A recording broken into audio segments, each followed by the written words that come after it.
সচেতন হওয়া দরকার। এই মুহূর্তে সেটা করার জন্য আমরা আহ্বান জানাচ্ছি। দুনিয়ার এই ফেরেবে পড়ে, পৃথিবীর এই জমিনের ফেরেবে পড়ে যেন আমাদের আখিরাতের বিশাল জীবন আমরা নষ্ট না করি, ভুলে না যাই। আল্লাহ আমাদেরকে আমাদের জীবন সম্পর্কে সচেতন হওয়ার তৌফিক দেন, বলেন আমিন। গাজীপুরবাসী, এই পৃথিবীতে আল্লাহ আমাদেরকে উদ্দেশ্য নিয়ে পাঠিয়েছিলেন, তার নাম ইবাদত। তার নাম কি? ইবাদত। কতদিন এটা করা লাগবে? ওয়াবুদু রাব্বাকা হাত্তা ইয়াতিয়াকাল ইয়াকিন। ওই দিন পর্যন্ত ইবাদত করে যাওয়া লাগবে যতদিন ইয়াকিন না আসে, তার মানে মরণ না আসে। এই আয়াত থেকে প্রমাণ হয় মাস্ট বি আপনাদের কাছে মরণ আসবে। মরণ আসবে না এমন কেউ আছি আমরা? সুতরাং মৃত্যু যেহেতু সামনে অবধারিত আসবে, আর এই কয়েক বছরের জন্য আমাদের আসল জীবন যেন আমরা ক্ষতিগ্রস্ত করি না ফেলি। আমাদের ওই আসল জীবনটা আমরা সামনে নিয়ে বাকি জীবন আমরা সতর্ক হব ইনশাআল্লাহ। আল্লাহ সেই কথাগুলো আজকের এই আয়াতের ভেতরে দিয়েছেন, ইন্না কুন্না মুনজিরিন, আমি নিজেই সতর্ককারী। ফিহা ইফরাকু কুল্লু আমরিন হাকিম। এই যে গুরুত্বপূর্ণ রজনীর শাবান মাসের 14 তারিখের দিবাগত রাত, এই রাতে আল্লাহ ফেরেশতা পাঠিয়ে দেয় দুনিয়ায়, আর 1 বছরের জন্য গুরুত্বপূর্ণ কিছু সিদ্ধান্ত নেয়। আমরা আজকের এই রাতেই দোয়া করছি, আল্লাহ আগামীকাল তো করবেনই, এমন সিদ্ধান্ত যেন বাংলাদেশ সম্পর্কে আল্লাহ নেয় যেন এই দেশটা নিরাপত্তায় পেয়ে যায়। এই কথা বোঝেন আমার? এমন সিদ্ধান্ত আল্লাহ যেন আমাদের দেশ সম্পর্কে নেয়, আগামী থেকে যেন এই দেশটা নিরাপত্তার চাদরে ঢেকে যায়। নবীজির ওই জামানায় একটা যুবতী মেয়ে সারা থেকে হাজরা মাউফ পর্যন্ত রূপের পরশা নিয়ে তারা হেঁটে গেছে। আল্লাহর ভয় ছাড়া তার ভেতরে কোনো ভয় থাকতো না।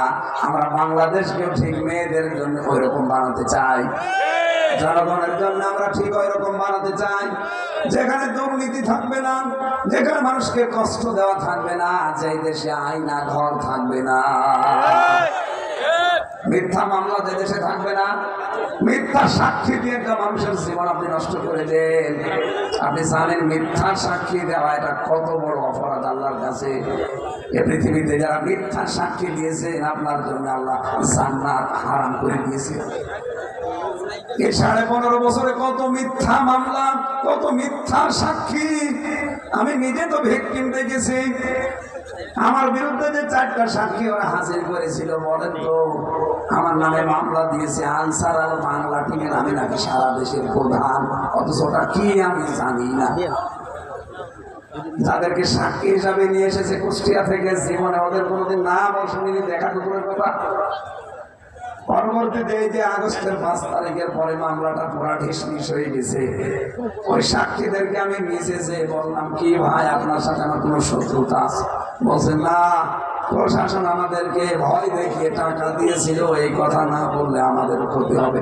এই ছিল দেশের অবস্থা। এক একজনের নামে ওরা মামলা দিয়েছে 300, 500, 700। বিএনপির এক ভাই আমার সাথে ছিল, পটুয়াখালী বড়গুনায় বাড়ি, 313টা মামলা ওর নামে। আমি ওরা বলতাম যে ভাই আপনি কবে জামিন নেবে আর কবে বের হবে, এরা জীবনে হাজিরা দেবেন কবে? একটা মানুষের নামে 313টা মামলা দেয়, ওদের বিবেক আছে? দেশটা কোথায় যে নিয়ে গিয়েছিল আল্লাহ আমাদেরকে হাতে ধরে বাঁচিয়েছে। আর এমন একটা মানুষকে বসিয়েছে যার নামে ওরা বিপদে পড়ে দোয়া পড়বে, সে দোয়া ইউনুসও পড়তে পারছে না। দোয়া ইউনুস পড়তে পারবে? আল্লাহ মনে হয় কায়দা করে বসিয়েছে। ওরা যেহেতু বিপদে আছে, ইউনুস দোয়া তো পড়তে পারবে না। আর উনি এখন যদি অবস্থায় না থাকতো, এই উগ্রপন্থী হিন্দুরা যারা পালিয়েছে এরা মিলে দেশটাকে কবে আবার কসমস করে ফেলতো বিশ্বের কাছে। সুতরাং ওরা ডালে চলছে, ডালে ডালে, আর ইউনুস চলছে পাতায় পাতায়। মাথা নয় একটা ম্যাগনেট। সুতরাং যে কয়দিন উনি আছে, অন্তত বিশ্বের দরবারে এই দেশটাকে যেন কেউ উগ্রপন্থী, কেউ জঙ্গি রাষ্ট্র হিসাবে দেখাতে না পারে, সে বিষয়ে খুব সতর্ক থাকা লাগবে। আমার কথা বোঝেন আপনি? সামনে সময় আসতেছে, এই দেশে কোরআনের আইন চলবে ইনশাআল্লাহ। কিন্তু পরিবেশ পরিস্থিতি অনুকূলে নিয়ে আসা লাগবে। আন্তর্জাতিক যে বিশ্বের কারিশমা আছে কিছু, আপনি একবার ইসলাম কায়েম করে ফেলবেন, টিকতে পারবেন না। সুতরাং এমন এমন কিছু নিয়ম নীতি আছে যেগুলো যারা রাজনীতিবিদ, যারা দেশ নিয়ে ভাবে, তারা অবশ্যই জানে বিষয়গুলো। সামনে যেহেতু কালকের রাতে আল্লাহ গুরুত্বপূর্ণ সিদ্ধান্ত নিতে যাচ্ছে সারা দুনিয়া সম্পর্কে, বাংলাদেশ সম্পর্কে আল্লাহ এমন একটা সিদ্ধান্ত যেন নেয় যে আমরা শান্তি, স্বস্তি, নিরাপত্তায় বসবাস করতে চাই। সেরকম একটা দেশ, কাঙ্ক্ষিত একটা দেশ আমরা আল্লাহর কাছে চাওয়ার মাধ্যমে আজকে আমি আমার কণ্ঠ এবং পরিবেশ শেষ করে দিচ্ছি। আগামীতে আবার আসলে আমরা কথা বলবো ইনশাআল্লাহ। রানী ভাইয়ের মুখ থেকে একটু সালাম বিনিময়ের পরে আমরা মোনাজাতের